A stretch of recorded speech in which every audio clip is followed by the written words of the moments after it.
Sahabat Aurelia Eva, setelah trending topik penyadapan percakapan SBY, saya jadi teringat dengan Edward Snowden, seorang whistleblower. Jadi dia itu membongkar 2 program rahasia Badan Intelijen Amerika Serikat, meliputi pengumpulan rekaman telepon dan penyadapan data ke server perusahaan raksasa internet Amerika Serikat seperti Google, Facebook, Microsoft, Apple, dan lain sebagainya. Dan apakah kebijakan ini dilakukan juga oleh pemerintah kita Indonesia?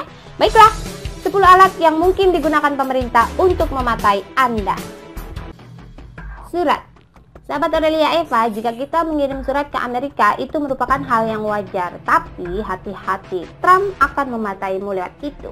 Secara teknisnya, kantor pos Amerika Serikat adalah lembaga pemerintah, jadi kita tidak perlu heran lagi jika pemerintah memataimu lewat surat. Setiap surat yang masuk akan dianalisis dan discan, setelah itu dikirimkan ke petugas hukum untuk diperiksa. Pengawasan surat ini dimulai setelah warga terkena virus antraks yang terjadi di Amerika tahun 2001. Lampu jalan. Baru-baru ini lampu-lampu yang ada di jalan telah dilengkapi atau memakai sistem wireless dan dapat digunakan untuk sambungan apapun, terutama smartphone. Kadang-kadang juga digunakan untuk merekam suara, kamera, dan dapat mengawasi gerak-gerik orang yang ada di sekitarnya. Jadi ini bisa digunakan sebagai informasi kriminal atau tindakan kejahatan atau kejadian apapun.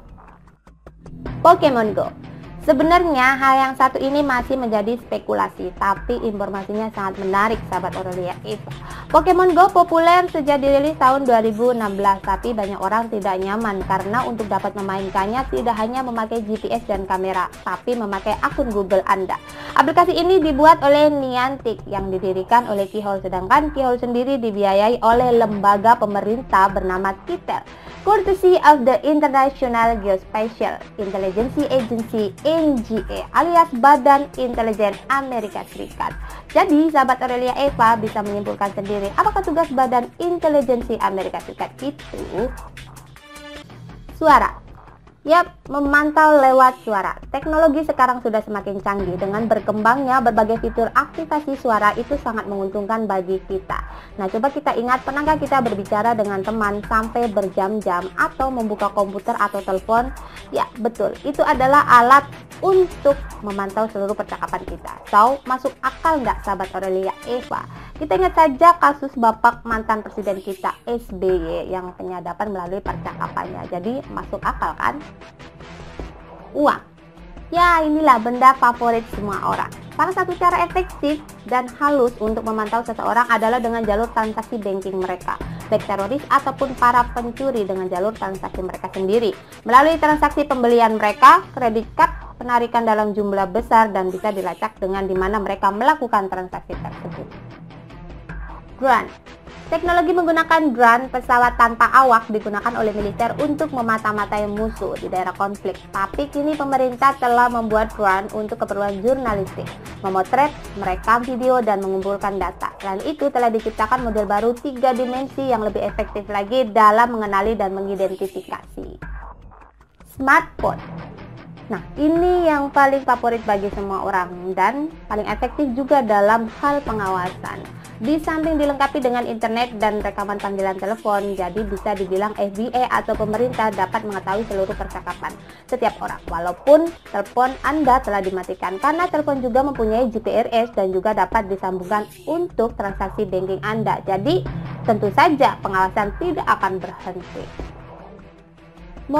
Mobil juga telah berkembang sesuai perkembangan zaman, tidak hanya dinyalakan dan berkendara saja, tapi sudah dilengkapi dengan GPRS, teknologi aktivasi suara, dan bisa disambungkan dengan ponsel Anda. Jadi clearly yang paling rentan dalam hal mematai adalah di sini.